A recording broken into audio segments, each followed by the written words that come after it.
Assalamualaikum warahmatullahi wabarakatuh. Perkenalkan, nama saya Natasha Amanda dengan nomor induk mahasiswa 2004-2033 dari Prodi Ilmu Administrasi Negara, Fakultas Ilmu Sosial Universitas Negeri Padang. Kali ini saya akan menjelaskan tentang strategi perencanaan pembangunan.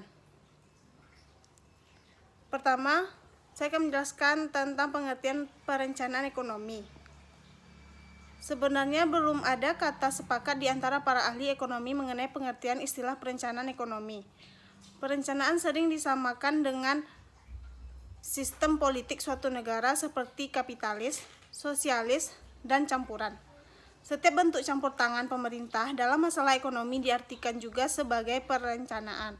Oleh sebab itu, perencanaan dapat dikatakan sebagai teknik atau cara untuk mencapai tujuan dan sasaran tertentu yang telah ditetapkan sebelumnya serta telah dirumuskan oleh Badan Perencanaan Pusat.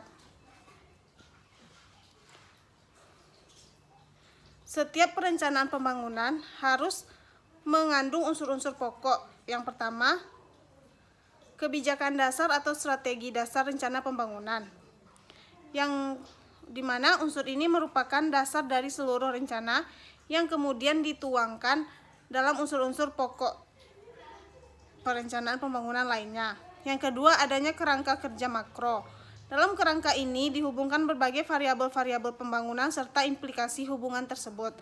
Yang ketiga, perkiraan sumber-sumber pembiayaan pembangunan merupakan keterbatasan yang strategis, sehingga perlu diperkirakan dengan seksama. Yang keempat, uraian tentang kerangka kebijakan yang konsisten, seperti misalnya kebijakan fiskal, penganggaran, moneter, harga, serta kebijakan sektoral lainnya. Berbagai kebijakan tersebut perlu untuk dirumuskan dan kemudian dilaksanakan. Yang kelima, yaitu perencanaan pembangunan adalah program investasi yang dilakukan secara sektoral. Penyusunan program investasi secara sektoral ini dilakukan bersama-sama dengan penyusunan rencana-rencana sasaran.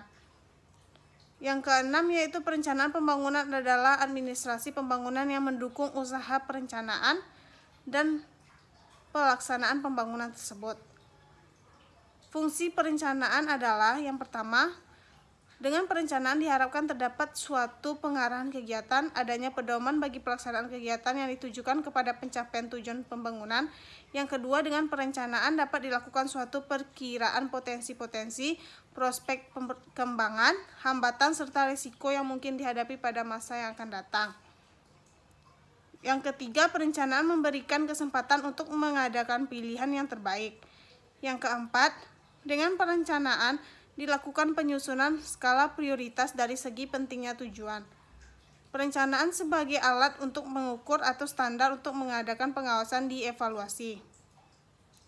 Selanjutnya, perlunya strategi pembangunan ekonomi. Seperti kita ketahui, salah satu tujuan penting perencanaan ekonomi di negara sedang berkembang, termasuk di Indonesia, adalah untuk meningkatkan laju pertumbuhan ekonomi. Untuk meningkatkan pertumbuhan tersebut, perlu juga meningkatkan laju pembentukan modal dengan cara meningkatkan tingkat pendapatan tabungan dan investasi. Salah satu cara untuk memotong lingkaran setan ini adalah diperlukan suatu pembangunan yang terencana. Ada dua cara memotong lingkaran tersebut, yaitu yang pertama, melakukan pembangunan yang terencana dengan mencari modal dari luar negeri yang disebut industrialisasi yang diproteksi. Yang kedua, dengan cara menghimpun tabungan wajib yang disebut industrialisasi dengan kemampuan sendiri. Baiklah, sekian penjelasan dari saya. Wassalamualaikum warahmatullahi wabarakatuh.